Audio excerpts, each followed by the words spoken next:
बिजली आज देश में सबसे अच्छा कहीं है तो वो बिहार है। बिजली के साथ साथ रोड कनेक्शन इस देश में सबसे अच्छा है। ग्रामीण सड़क इस देश में बिहार से अच्छा किसी भी प्रदेश में नहीं है। इस देश के किसी कोने में आप चले जाइए, आज भी बिहार के आम लोगों को इस देश में हमसे अधिक मतलब कम उत्तर प्रदेश 6,000 करोड़ रुपया का सब्सिडी देता है और हम 23,000 करोड़ का सब्सिडी देते हैं। इसलिए बिहार और भारत दोनों की अर्थव्यवस्था को लगातार मोदी जी के नेतृत्व में और तत्कालीन मुख्यमंत्री नीतीश कुमार जी में आगे बढ़ते रहे। लोग चिंता करते हैं कि भाई इस देश में भारतीय जनता पार्टी चुनाव क्यों जीत रही है।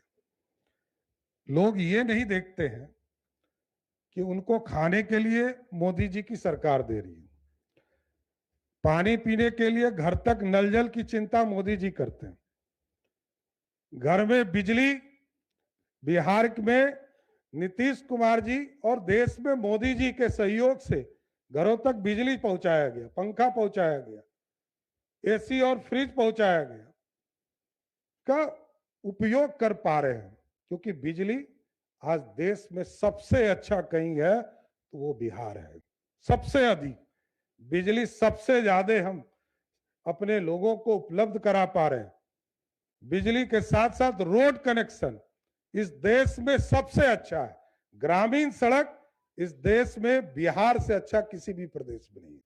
ये जरूर मैं कहना चाहता हूं कि प्रधानमंत्री सड़क योजना हो, मुख्यमंत्री सड़क योजना हो, ये लगातार आप देखेंगे इस देश के किसी कोने में आप चले जाइए, आज भी बिहार के आम लोगों को इस देश में हमसे अधिक मतलब कम उत्तर प्रदेश 6,000 करोड़ रुपया का सब्सिडी देता है और हम 23,000 करोड़ का सब्सिडी देते हैं इस देश में। इसलिए मैंने कहा कि बिजली भी सबसे अधिक पहुंचाते हैं, सबसे सस्ता बिजली भी देते हैं और अब तो घरों तक इसको पीएम सूर्य घर योजना के तहत हम लोगों का लक्ष्य है कि अगले 2 वर्षों में 50 लाख घरों तक हम बिजली पहुंचाने का काम करें, जो सोलर युक्त, और जो 125 यूनिट तक तो हमारा फ्री है, उसके बाद जो वो जनरेट करेंगे उसकी राशि तुरंत उनको हम लोग उनके अकाउंट में देने का काम करेंगे। तो ये पूरी संरचना, इसलिए मैंने कहा कि मोदी जी घर भी दे रहे हैं, पानी भी दे रहे हैं, बिजली भी दे रहे हैं, पक्का मकान भी दे रहे हैं, शौचालय भी दे रहे हैं। लोग पूछता है कि वोट दूसरे को कैसे मिल जाए, दूसरे को कहां से मिलेगा।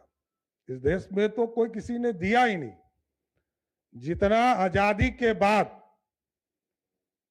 मैं सिर्फ एक आंकड़ा आपको बताना चाहता हूं, आजादी के बाद इस देश में एयरपोर्ट बने 74, आज 160 से अधिक है और अगले 1 साल में बिहार जैसे छोटे राज्य में ही एयरपोर्ट हो, एयर स्ट्रिप हो, हेलीपैड हो, मैं आपको आश्वस्त करता हूं कि बिहार के सभी जिले में ये सारी व्यवस्था खड़ा करने का काम भारत सरकार के सहयोग से हम करेंगे।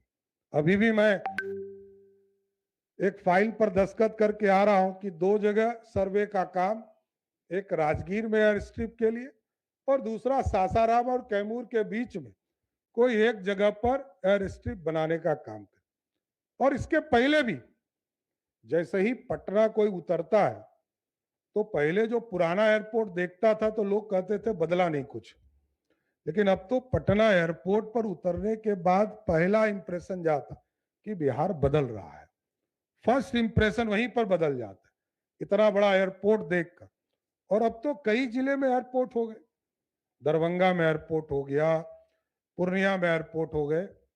इसके साथ साथ कई ऐसे जिले हैं जिसके टेंडर की प्रक्रिया पूर्ण कर ली गई है। सहरसा में, बीरपुर में, मुजफ्फरपुर में, रक्सौल का प्रक्रिया कर दिया गया है, वाल्मीकि नगर का टेंडर की प्रक्रिया शुरू कर दी गई, अजगैबीनाथ सुल्तानगंज में नए एयरपोर्ट बनाने की व्यवस्था की जा रही है और अजगैबीनाथ धाम सुल्तानगंज और सोनपुर ये दोनों जगह पर अंतर्राष्ट्रीय स्तर का डबल लेन का एयरपोर्ट बनाने का काम बिहार की सरकार भारत सरकार के सहयोग से करने जा रही है।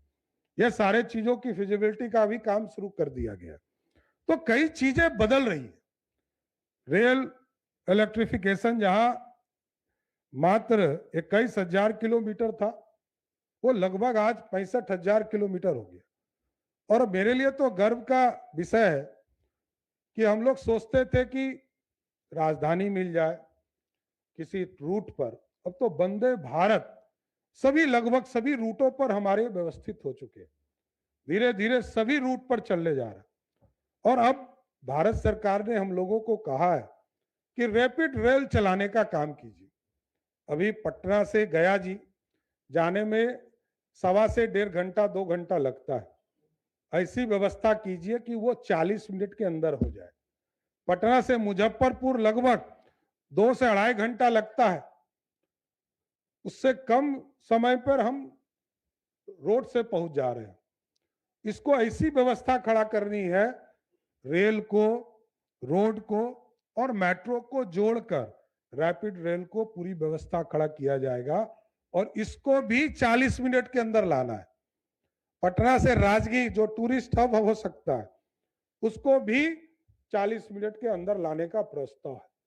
पटना से बेगूसराय जो सबसे बड़ा औद्योगिक क्षेत्र हो गया है एक तरह से, आज सबसे ज्यादा परमानेंट कैपेटा की व्यवस्था एक तरह से, क्योंकि वहां इंडस्ट्री लगे, कोको कोला वहां आया और खाद के जो फैक्ट्री थी उसका जीर्णोद्धार भी करने का काम वहां किया गया।